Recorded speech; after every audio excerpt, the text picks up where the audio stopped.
Hey everybody, welcome back to the Hilltop Pillbox here in Abbotsford, British Columbia, Canada. Here we are in turn 5.2, which means we are in 1939. Yes, we've arrived. It's only January. We're not into June where all the fun stuff's going to happen, but we are now getting really closer to, well, nasty things happen.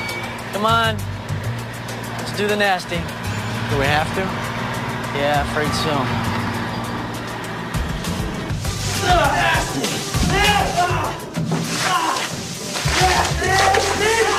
We take a look here and we see the Germans have built up. They've got their mechanized forces now. They just built them last round. If you haven't seen Panzer King's video, please do that. Do it! He's running the Axis, and Fortress Jinx is running the Allies, and I am running the Comintern in circles. Really. Not a lot going on for the Soviets these days. We've been helping out in Spain, and we will help out in Spain a little bit more today. And the Germans have fairly given up on the Spanish Civil War. The future is just a bunch of what you do right now strung together. And right now, all you're doing is giving up. And trust me, there's no future in that. Very fortunate round for us last turn when we were able to wipe out their air force. They had a tactical and a fighter, and we were able to take them out without any losses to our own aircraft, and I think that kind of took the wind out of the sails, that one round of combat. So, fortunately, looks like Russia's involvement in Spain will pay off. And again, they've spent all their money that they have spent has gone to Spain. Everything else they've saved. I don't think I've built anything in the Soviet Union thus far. May come to bite me in 1941, but we'll see. Here we go. 1, 2. Ah! Oh yeah, he is into my arm. He is holding on. But here we are. We have the Comintern, and the Comintern is we're on the move. We're on the move. We're going to be attacking into Shantung here. So we have, I counted them out just so I don't have to count them on film. I got 10 infantry, got 2 mountain, and a cavalry. And then this cavalry can make it, and this fighter can make it. And we're coming into Shantung where there is a lone militia. That's the only attack that we have with the CCP. So we're going to start very quickly. We've got the fighter and the 2 cavalry. Okay, so we're going to roll them. And the cavalry, of course, attack at a 3, so we're going to give them a whirl and see if they can get a 3. They didn't, but the fighter, which attacks at a 6, was able to get a hit. So that's going to eliminate the Chinese militia. Of course, Jinx had given up on this area. We're going to let them, of course, roll back. We're even going to let them use Old Red here as a defensive die. Here we go. Oh, no luck for them on that one. Nothing for you. Okay, so that's going to take Communist China up another 2. So we have 2, 3, 4, 5, 6, 7, 8, 9, 10, 11, 12. 1, 2, 3, 4, 5, 6, 7, 8, 9, 10, 11, 12. So close. Because once you get to 13, you become a major power. So we are at 12 right now. So we're only 1 away. And when Communist China becomes a major power, well, all of a sudden they can do things like, well, build anything on the Soviet build chart. And, yeah, just go nuts. Then he had us. Now you want to get nuts? Come on, let's get nuts. So we have moved lock, stock, and 2 smoking barrels into Shantung. Now we'll do our non-combat moves. The cavalry here is going to move into Hopei. These 2 infantry are going to move into Hopei. And these 2 infantry are going to vacate Kwangtung. They're going to move north into Yunnan. All right, and now we just have the roll for Sikyang. Okay, so we have 1, 2, 3, 4, 5. You see 5, 6, 7, 8, 9, 10. So we have to get a 10 or less in order to take Sikyang, and I'm not even going to use Old Red. I'm going to use a green die, because why not? Alright, there we go. So hopefully kill a little bit of the mystique behind. Now, the nice thing about having Sikyang, if I'm pronouncing that correctly, was once CCP is at war, whether we declare war or somebody else declares war, we get a +2 bonus for having a territory adjacent to a Soviet home country territory. So that'll be nice. That'll pad the coffers a little bit. You know, Mr. Burns, you're the richest guy I know. Way richer than Lenny. No, yes. But I'd trade it all for a little more. But it doesn't make our income go up at all because it's worth nothing, as Singhai was also worth nothing. Alright. Now we're going to roll for our reinforcement, and we'll get a new die here. We'll use a blue one. So we have 11 territories, so only a 12 will not let us get our bonus stuff. Okay, the 9. And I was thinking I'd probably get it, so I had militia ready to go. And we're going to put these militia right into, well, here. The one I just took. I honestly just forgot the name of it. Shangtung? Shangtung, there we go. So Shangtung just got a couple more militia. So we have 10 infantry, 2 mountain infantry, 2 cavalry, and a militia in Shangtung. We have a cavalry, 2 infantry, 1 militia in Hopei. And, oh, the fighter. We gotta take the fighter. The fighter's gonna go to Shenxi, because Chairman Mao's gonna love that.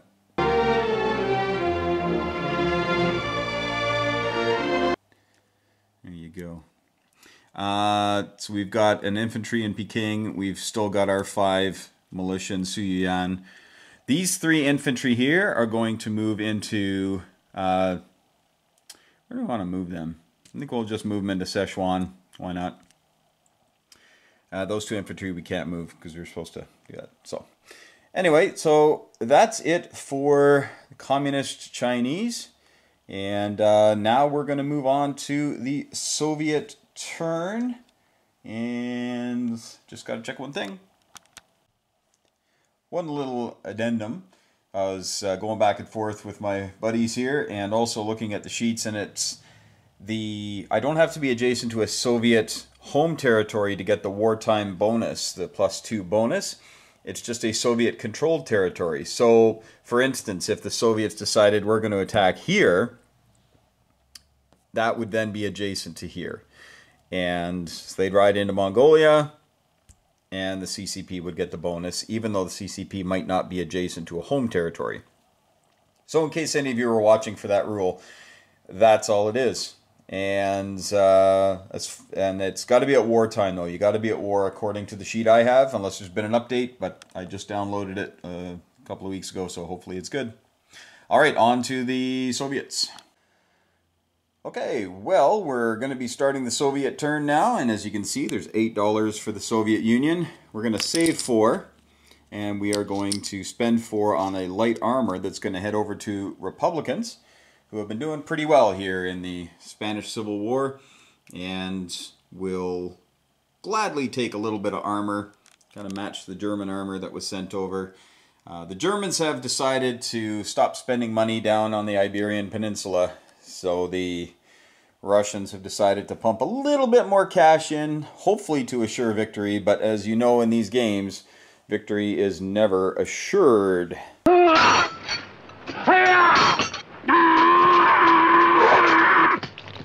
Victory is mine.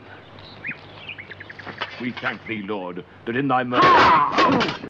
Those darn dice. Alright, so here we go. We've got our Soviets tech, and we have advanced mech we want to advance. We have strategic rockets and radar that we want to start. Alright, so here we go. We need a 7 for that. We need a 9 for the rockets and a 7 for the radar. So we need high numbers here. We want high numbers. Oh! Well, we got the radar and we got the advanced mech, so we're not going to complain, but one more. One more. Okay. So, of course, I didn't bring the Soviet roundels because I guess I didn't believe.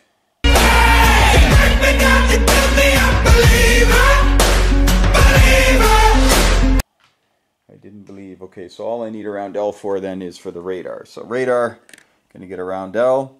And the advanced mech, got an 11, so we can move up here. Match those Germans. The Germans, as you can see, are lighting it up. Okay, they're as far as they can go there, as far as they can go there, and they got 4 out of 5 rolls this turn, and they got 6 rolls coming up next round. And in July of 39, we can start heading past to stage 3 and maybe complete it by next January. So won't that be fun? All right, so here we go. Take that over there. We'll walk about. G'day. My Australian accents, it just suck. Yeah, people try and do Australian accents and it just sounds like this weird hybrid of like American, English, South African, like don't really know where you're from. Okay, here we go. We're gonna do an attack here. The Soviet moves. I don't have any Soviet moves. So we're not gonna, oh, I do. I always forget this bloody boat up here. I wanted to do this like 2 years ago. All right, so we're gonna grab that bad boy. And this is that Northern Sea route where I can go from 7 all the way to 6 and or 5. 1 boat per turn. So we're gonna do that. I don't have all these things painted up because they don't have enough, so they're kind of, they're international in flavor. I can use them for anybody. So we're just going to move that torpedo boat destroyer over to the Sea Zone 5. Way up there. Dun-dun-dun-dun. All right. Now what we're going to do is we're going to have our single attack. I would like to do 2 attacks, but I think that would just thin me out too much. So we're going to have a mountain fella go in there. And he's going to be attacking at a 2, but he doesn't get affected by the mountains. So he's at a 2. These 2 infantry are coming in, but they're only going to be attacking at a 1. But then fortunately I've got an Air Force. So I got 2 6s and a 7. And he has his artillery, which is going to be defending at a 3. Okay. So we have 2 1s. We have 1 at 2, and then we have 2 at 6, and 1 at 7. That's probably too much to try to remember, and I don't have my attack chart set up right now. So we're going to do this is 2 1s and a 2. I need 1 hit. Oh, there we go. That's the one that got me last time. That was his militia. Okay, so I got the hit, and now here we go with his artillery at a 3. Oh, nice. Okay, so his artillery is going to go bye-bye. And the Republicans have reclaimed their rightful place. I guess I should probably grab a Soviet roundel. We're not going to be putting many on this game, so we might as well enjoy it when we can. Now these planes, of course, are going to come back and land in Leon Castile. Because they kind of have to. They could go to Madrid, but we'll save that. All right, so now we're going to, I guess we'll bring our Lend-Lease over. Lend-Lease comes over, and because it's a major port, there it goes. Now, nobody's at war, so Lend-Lease just flies around the board like crazy. Now we're going to roll for our 3. We need a 1, 2, or a 3, and come on, Red, don't fail me now. Oh! Missed it by that much. Failed me. All right, well, there you go. That's no bonus for the Republicans on that one. And that is what we've got. So we've got 2 militia, light armor, 2 fighters, and a medium bomber in Leon Castile. In Asturias Navarre, I'm sure I said that wrong. Oh, you betcha, yeah. Yeah. 1 mountain and 2 infantry. I should probably push him right across the border. And then I've got 3 militia in Madrid, and our fleet is back here with the British fleet off the coast of Gibraltar. All right, well that is everything then. The Soviets are going to collect their $8, which puts them up to 12. And the communist Chinese are making 12 bucks themselves. So we're one shy. So we saved. We had 11 from last turn because we had been saving a bit, and they get another 12. So we get to crack out one of the green chips. Look at that. Ooh, baby. That and those two. So the communist Chinese, we built nothing, and we have 15, 16, 17, 18, 19, 20, $23 to spend next round for the communist Chinese. That's insane. All right. And once again, I'll reiterate, I'm glad this is a game and that didn't really happen in reality, because wouldn't that have been scary? All right. That's everything. So thanks so much for watching. That is the end of 5.2. And again, we are now in January of 1939. The war is going to start heating up. The Germans did annex Bohemia. They completed a second major factory in the Ruhr Valley. The French built a fortification between Alsace-Lorraine and Picardy and moved their fleet around. Lots and lots and lots of boats. Lots of neat things. We got 4 French subs way the heck over here. And the big Japanese fleet there. So lots of neat stuff going on. The Japanese fleet here is, yeah, it's huge. And it's going to be moving. It's going to be on the move this next turn. They can move guys around all over the place. Will they come to China? Will they go to the Soviet Union? Will they come south? Don't think they're going to go east. But you never know. Hey, Hawaii. Look out. This is your one warning.